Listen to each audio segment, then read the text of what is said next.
Hola, ¿cómo están?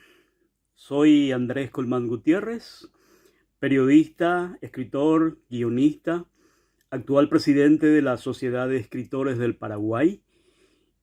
Y es un gusto para mí estar en esta Feria del Libro de Formosa para presentar una de mis últimas obras, el libro Mengele en Paraguay, editado por la editorial Servilibro, que es una investigación periodística en forma de crónica narrativa, lo que sería el género de la novela de no ficción o de periodismo literario, en donde desentrañamos un misterio que se guardó por más de medio siglo. Los detalles de la protección que la dictadura del general Alfredo Stroessner, que gobernó el Paraguay entre 1954 y 1989, fue la más larga de nuestra historia y una de las más largas de América Latina, 35 años en el poder, hasta que fue desalojado por su propio consuegro, el general Andrés Rodríguez, y se inició un conflictivo proceso de transición democrática. Bueno, Stroessner era hijo de un inmigrante bávaro, alemán, que admiraba el nazismo. Y cuando Joseph Mengele vino primero a la Argentina con el nombre falso de Helmut Gregor, siguiendo la famosa ruta de la rata que llamaban, que era la manera de extraer a los jefes nazis implicados en crímenes de guerra, y la mayoría de ellos desembocaron en la Argentina, gozando además de la protección del entonces presidente Juan Domingo Perón, que era muy amigo y además socio de Stroessner en varios negocios, entre ellos el inicio de la famosa represa de Yacinetá. Mengele viene a la Argentina y goza de la protección con el nombre de Helmut Gregor. Había varios otros jefes nazis, algunos incluso trabajando para el gobierno como asesores, entre ellos el famoso aviador Hans Rudel, que no tenía cuentas pendientes con la justicia, entonces se podía mover libremente con la aureola de ser un héroe de guerra con muchos méritos militares en la Segunda Guerra Mundial. Y él fue quien, además de hacer suculentos negocios representando a empresas europeas, alemanas en América Latina, como la Philips, la Mercedes-Benz, etc., eh, apadrinó a varios de los jerarcas para poder ocultarse y escapar a la justicia. Uno de sus protegidos fue Joseph Mengele, el famoso ángel de la muerte, médico nazi, que estuvo a cargo como jefe médico del campo de concentración de Auschwitz, y a quien la justicia de varios países, Alemania, Israel, Estados Unidos, acusaban, o siguen acusando, a pesar de que ya murió, de crímenes de guerra, de haber asesinado o ordenado el asesinato de 400.000 judíos, un número bastante alto. Muchos de ellos en experimentos médicos. Él estaba obsesionado por eh, probar la superioridad de la raza aria, y entonces hacía experimentos con gemelos, con niños de ojos azules, con enanos, con total impunidad que da el tener el control, digamos, de vidas y muertes en un campo de concentración como la de Auschwitz, donde miles y miles de ciudadanos judíos y no judíos estaban prisioneros, y muchos de ellos tenían que ser eliminados. La famosa solución final, y lo que después se denominaría como el Holocausto. Bueno, Mengele, cuando termina la Segunda Guerra Mundial, huye. Todavía no era una persona conocida para quienes ganaron la guerra, y consigue huir, ocultarse un tiempo en los montes de Bavaria, cerca de su pueblo natal, donde su familia tenía eh, una gran industria de producción de maquinarias agrícolas con la marca Mengele. Finalmente, a través de contactos, ¿verdad? Consigue un pasaporte y viaja desde Italia con la identidad de un obrero italiano, como Helmut Gregor, llega a la Argentina, goza de protección, se mueve libremente, digamos, con cierto cuidado siempre, y recibe la invitación a través de gente ligada al gobierno paraguayo de entonces, todavía el presidente Federico Chávez, y viene al Paraguay, donde hay una gran comunidad, ya había una gran comunidad desde fines de la guerra del 70 de inmigrantes alemanes, prósperas colonias, tanto en el sur del país, lo que hoy conocemos como Colonias Unidas, cerca de la ciudad de Encarnación, frontera con Posadas, donde está Obligado, Jovenau, Bellavista, que conforman las llamadas Colonias Unidas. También en el centro de la región oriental estaba Colonia Independencia, está todavía, hoy ya no es colonia, ya se llama Independencia, pero ahí, por ejemplo, se creó el primer partido nazi fuera de Alemania, en Paraguay, en Colonia Independencia y en Villarrica. La primera colonia alemana, San Bernardino, que está a orillas del mítico, legendario lago Ipacaraí, Altos, y las colonias menonitas del Chaco, donde si bien los inmigrantes venían ya de Rusia o de Canadá, tienen fuerte ascendencia alemana. Y bueno, todo eso fue, digamos, mucha gente que se entusiasmó en su momento con el proyecto del Tercer Reich, admiraban a Adolf Hitler, formaban digamos, una red de protección para los jerarcas nazis que escapaban de la Segunda Guerra Mundial y de la justicia en ese momento ya internacional.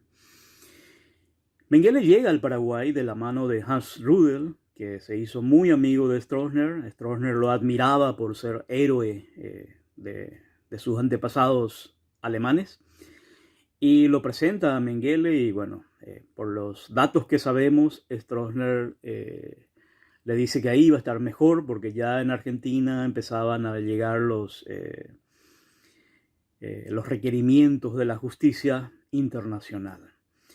Y así es como en 1959 le dan la nacionalidad alemana a José Mengele. Le quitan la F de su nombre y lo convierten en un nombre latino, José Mengele. Le dan la cédula paraguaya y bueno, ya estaba a punto de incorporarse, pero es ahí cuando empieza a arreciar la demanda de la justicia internacional de la captura de Mengele. Y entonces Stroessner le dice que se esconda nomás, ¿verdad? Y es ahí donde lo llevan durante casi 2 años en una vivienda rural a 14 kilómetros de lo que hoy es el centro urbano de Jovenau, en la casa de un colono pionero de esa comunidad, Alban Krug, que también era el presidente del partido nazi ya clandestino en Paraguay. Después de la Segunda Guerra Mundial se decretó la ilegalidad y pasó a la clandestinidad, pero seguía activando intensamente. Y Mengele vive ahí durante 2 años escondido con el nombre de Federico Fritz. Se presentaba como un médico, pero muy poca gente conocía su verdadera identidad. Durante medio siglo, esos detalles de su presencia en Paraguay y de su presencia oculta en Jovenau permanecieron escondidos. Los protagonistas decidieron callar, no hablar nunca, hicieron un pacto de silencio, y quienes sí sabían tenían miedo a las represalias. Un viaje a esa zona me permitió conectar con personas que sabían dónde estaba la vivienda. Viajamos hasta allí, sacamos fotografías, hasta que finalmente conseguí contactar con un periodista alemán de la comunidad, un periodista de temas agropecuarios, también colaborador de la cooperativa Colonias Unidas, del cual había sido presidente Alban Krug. Y así pude finalmente convencerlo de que me cuente la historia. Él tenía unos manuscritos en idioma alemán de un fotógrafo ya fallecido, que había sido un excombatiente belga de la SS, y él en ese manuscrito le cuenta que sí conoció a Mengele viviendo en la casa de Alban Krug, que le tomó varias fotos y que después le pidieron que él las destruya. Bueno, era un poco el primer testimonio que él daba. Y gracias a esa primera entrevista pude contactar con Bonibaldo Jungans, otro colono de la zona, que había conocido a Mengele. Era el capataz de la casa de Alban Krug y vivía, o sea, dormía en la pieza conjunta donde durmió Mengele durante su permanencia, y habían tenido oportunidad de conversar mucho. Jungan es admirador de Mengele, o sea, conociendo aún su historia, él lo recuerda como una persona amable, como una persona recta, y lo recuerda de buena manera, a pesar de saber toda esa historia, y él no duda de que sean reales, pero cree que muchas cosas son exageradas. Bonibaldo Jungas decidió, cuando empezamos a publicar, romper ese pacto de silencio y contarnos su historia. Es la médula de este libro, donde reconstruimos la historia de Mengele en Paraguay, aportando un poco lo que es un hueco de casi 4 años en la mayoría de las biografías que se hacen sobre Joseph Mengele. Casi todos sus biógrafos ignoran lo que pasó en Paraguay y pasan por alto ese tiempo. Nosotros conseguimos esa entrevista clave con Bonibaldo Jungans, y así pudimos reconstruir los años de Mengele en Paraguay. Y cuando estábamos procesando esa información empezaron a surgir varios otros testimonios, gente que leía las publicaciones iniciales que yo hice en el diario Última Hora, y contactaron conmigo y con mi colega Narciso Mesa Martínez, quien me ayudó muchísimo en la elaboración de este libro. Él es corresponsal de nuestro diario Última Hora en la zona de Jovenao, justamente. Y luego se sumó al proyecto mi actual esposa, Desiree Esquivel, que hizo un registro cinematográfico de todo el proceso, y finalmente hizo una película documental muy artesanal que está disponible en una de las plataformas de cine de Paraguay. Con eso logramos publicar este libro que rompe el silencio, rompe el pacto y cuenta muchas historias, ¿verdad? La conexión nazi con la dictadura de Stroessner y la red de protección al ángel de la muerte escondido en Jovenau, porque permite además desentrañar otra historia mucho más densa, digamos, donde Hans Rudel, Mengele y los nazis paraguayos, juntamente con el dictador Stroessner,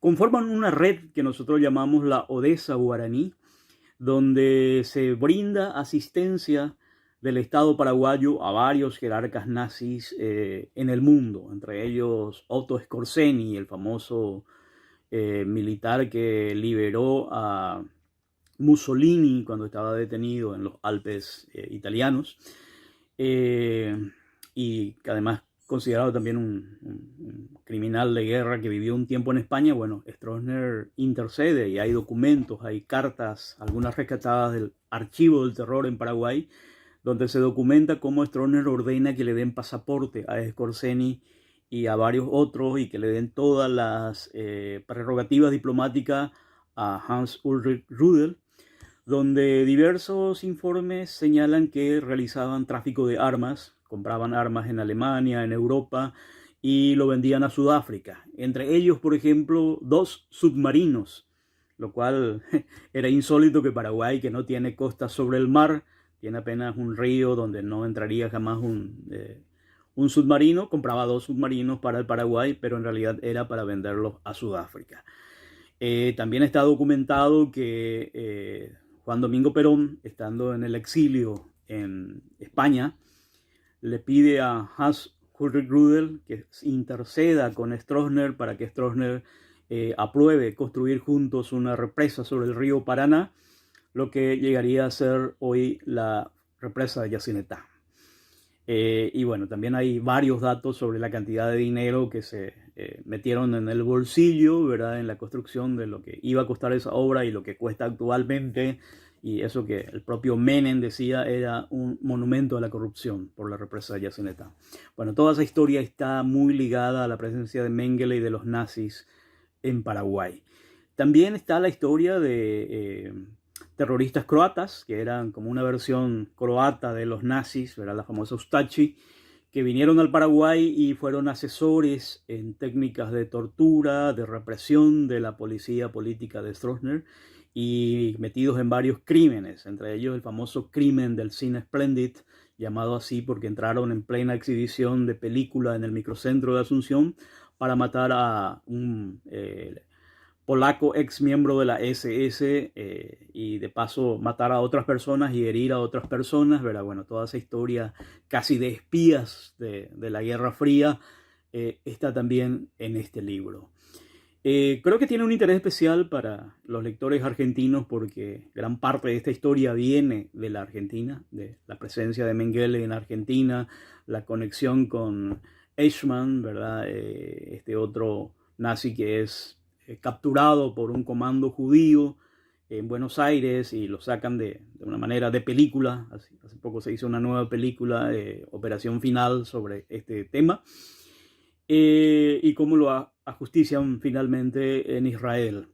Bueno, Mengele al enterarse de eso tenía un miedo porque se conocían muy cercanamente con Eichmann y es ahí donde decide quedarse en Paraguay durante 2 años y finalmente va al Brasil, donde muere ahogado en la cercanía de São Paulo, en una playa, en un pueblito pequeño en el estado de São Paulo.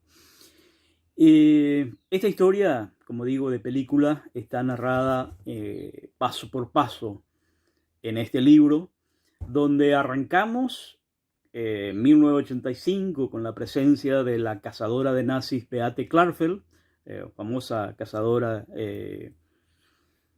conectada por lo menos con la organización de Simon Wiesenthal, el otro famoso cazador de nazis austriaco.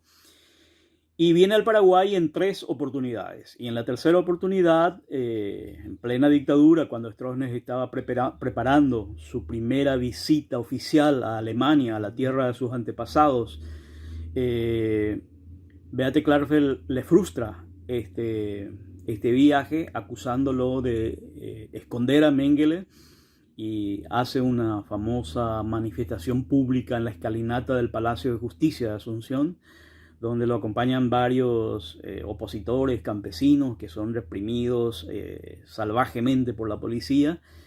Y finalmente Beate Klarfeld es echada del Hotel Guaraní, donde estaba alojado, el emblemático hotel en el centro de Asunción, y le hacen la vida imposible, que finalmente tiene que irse del Paraguay. Recuerdo que también un equipo del periódico Tiempo Argentino que habían seguido a Beate son expulsados del Paraguay, son torturados, llevados a investigación y finalmente a través de la ciudad de Clorinda los echan, la ponen en un bote en el río, les hacen cruzar y los echan al otro lado de la frontera. Bueno, son un poco de las muchas historias que están contenidas en este libro, entre ellas una muy conmovedora, es cuando Mengele, ya viviendo en Brasil, viene al Paraguay en 1965 en una de sus últimas visitas a sus amigos nazis paraguayos, y se va a comprar, intentar comprar un reloj en una relojería en La Recoba, un sitio colonial histórico en el puerto de Asunción. Entra en una joyería, la joyería Tauber, y pregunta por un reloj que le interesa. La empleada le llama, porque habla en inglés, y le llama a la dueña, y la dueña llega y al verlo a Mengele siente algo, ¿verdad? Sin todavía saber quién es esa persona, como que lo conociera, y es porque hace 20 años había sido el jefe del campo de concentración de Auschwitz, donde ella estaba prisionera con toda su familia y donde fueron asesinados su papá, su mamá, varios hermanos, y solamente sobrevivió ella y su hermana Esther. Ella se llama Sonia Towers, ya fallecida. Y cuando Mengele le pide que le muestre el reloj, ella extiende la mano y ahí él ve el tatuaje, el número tatuado en su brazo, y entiende que era una prisionera de un campo de concentración. Y se asusta Mengele y le dice que va a ir a buscar su billetera. Y en ese momento a ella le cae la ficha y reconoce a su torturador, al victimario de toda su familia. y empieza a gritar, es Mengele, y su marido sale de atrás y le dice, ¿qué pasa? ¿Estás loca? Es Mengele ahí, agárrale, agárrale. Y él sale en persecución de Mengele y él sube a un auto negro que estaba estacionado sobre la calle Colón, en el centro de Asunción, y alcanza a golpear el auto y el auto emprende, ¿verdad? O sea, ese encuentro nunca había sido relatado ni en ningún artículo de prensa, ni en ningún testimonio. Cuando alguien me lo contó, yo empecé a buscar a la familia y encontré a la hija y al hijo de Sonia, Flora Tauber, y su hermano me acompañan al lugar donde ya no existe la joyería, hoy está una tienda de artículos turísticos. Y ahí me cuentan esa historia que también está en nuestra película documental. Bueno, todo eso está en Mengele en Paraguay, este libro que hoy les presentamos. En Paraguay tuvo mucha resonancia con su publicación. Hoy hay proyectos de hacer una película sobre este libro, una película de ficción basada en hechos reales, además de un documental que ya existe.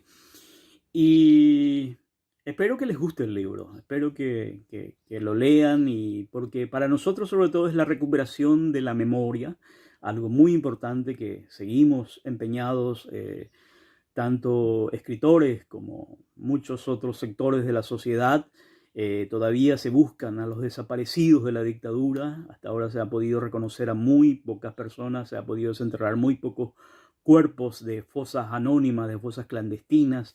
Hay toda una historia que todavía permanece subterránea, oculta.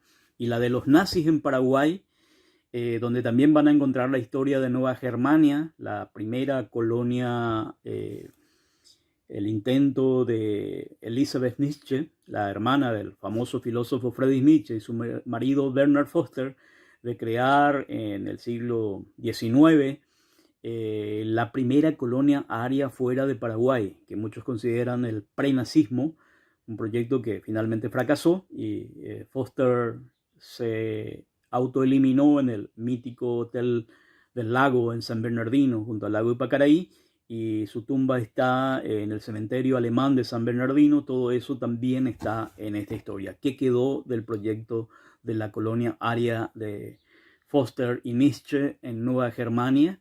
Que es un poco la antesala de todo lo que viene después con la fundación del primer partido nazi en Paraguay y la presencia de Joseph Mengele, el ángel de la muerte.